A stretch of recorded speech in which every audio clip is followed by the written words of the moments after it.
Assalamualaikum and hi, especially to Dr. Mazlina. Today, my name is Adlan ZAMSHAH bin SASIKIN and I will present to you about our group assignment for SK1013 Introduction to Analytical Chemistry. Let we continue. We as a one group has take part in redox titration presentation. Okay, this is our group mate. Firstly is DERYL, second is me, Adlan ZAMSHAH. Next, our mates is SITI HAFIZAN, and lastly is ERNI NADIA FARIZA. And now I will pass this presentation to DERYL to continue about titration in general. Okay, what is redox titration? It is a titration method of determining the concentration of a given analyte by causing a redox reaction between the titrant and the analyte. Also, it is a type of titration that involves the transfer of electrons between the reactants. It is used to determine the concentration of oxidizing or reducing agent in a solution. In this titration, a titrant solution of non-concentration is added to the analyte solution until the reaction is complete. The endpoint of the titration is determined by a change in color or potential indicating that the reaction has reached completion.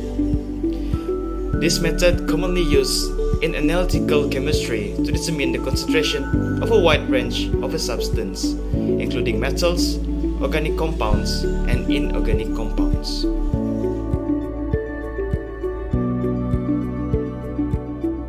So let's move on to the titration of oxalic acid with KMM NO4. The comparison of potassium permanganate, Km, and NO4 and oxalic acid is one example of redox reaction. The purpose of this experiment is to determine the concentration of oxalic acid by titrating it with potassium permanganate solution. Oxalic acid is a dicarboxylic acid that can be found in many plants and vegetables, and also a common reducing agent. KMNO4 is a strong oxidizing agent that can be used to titrate oxalic acid because it reacts with it in a 1:5 ratio. The objective of this experiment is to determine the strength of the potassium permanganate by titrating it against the standard solution of 0.1 molar oxalic acid. So, I would like to pass the session to ERNI. Thank you, DERYL. And in the next slides, we will go to the methodology of the redox titration experiment. The materials and apparatus that we need in this experiment is that oxalic acid, potassium permanganate solution, 1.0 m sulfuric acid, chemical balance, purette stand, pipette, conical flask, funnel, measuring glass, weighing bottle, white tile, burner, wire gauze. And this is some of the example for the materials and apparatus. Here we have volumetric flask, which is 250 ml. Next is pipette, and lastly is purette. This is the methodology pictures for these experiments. In purette, we have KMNO4 solutions. In conical flask, we have 10 ml of oxalic acid with sulfuric acids. And indicator here is self-indicator, which is KMNO4's. At endpoint, we have appearance of permanent pale pink color. For the procedure, we have two parts, part A and part B. Part A is the preparation of 0.1 m standard solution of oxalic acids. In these parts, we are going to prepare the solution of oxalic acid, and then we are going to proceed to the next part, which is part B. Next, we are going to the part B, which is titration of potassium permanganate solutions against standard oxalic acid solutions. In this is some of the steps that we are going through for the part B. Next, this slide is the continuous of the procedure for part B. So basically, in part B, we are going to mix the solution of 0.1 m standard solution of oxalic acid with potassium permanganate solution. When the pale pink color reveals, it shows that it is the end point. So that's all for procedure for this experiment, and I pass this slide to Adlan ZAMSHAH for the result of this experiment.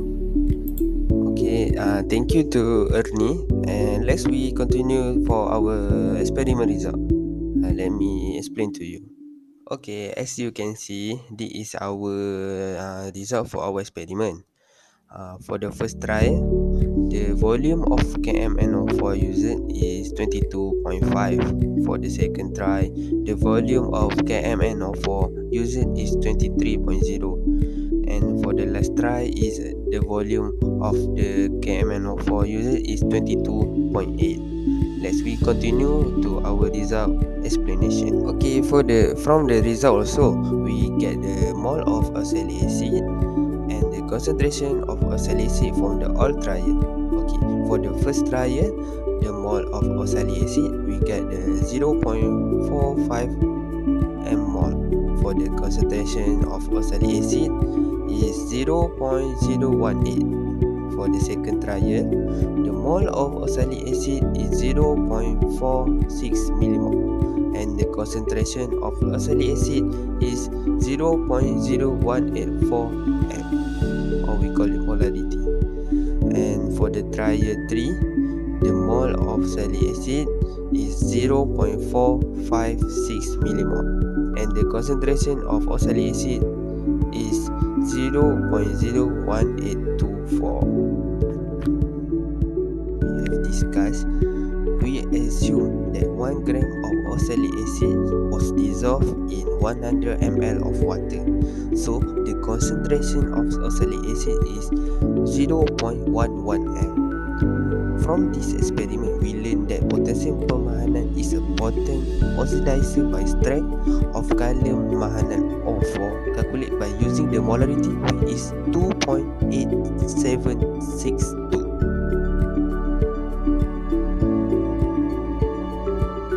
Okay, after that, we have discussed all about this experiment, and the above of my head is all we have discussed that show that we have success doing this experiment. And now I will pass this presentation to SITI HAFIZAN. Okay. Thank you, Adlan, for your explanation. Next, I will explain about applications of redox titration. Applications of redox titration in chemistry. Redox titration in chemistry used to determine medium and high concentrations of elements. Next, it used to determine the concentrations of an unknown analyte by measuring it against a standardized titrant. For example, it used for determinations of chemical oxygen demand, COD of natural waters and wastewater.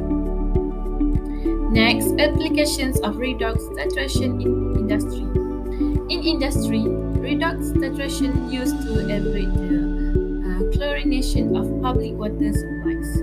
For example, it describes an approach for determining the total chlorine residue. Next, we move to applications of redox titration in food. The food industry makes broad use of an analytical method that enables it to estimate how much of a reactant is present in a sample. Redox titrations in food can be used to measure the concentration of salt, sugar content, as well as vitamin C and vitamin E content present in a food product. Next, other applications of redox titration also used in dentistry, metallurgy, in pharmacy, and in public health and environmental analysis.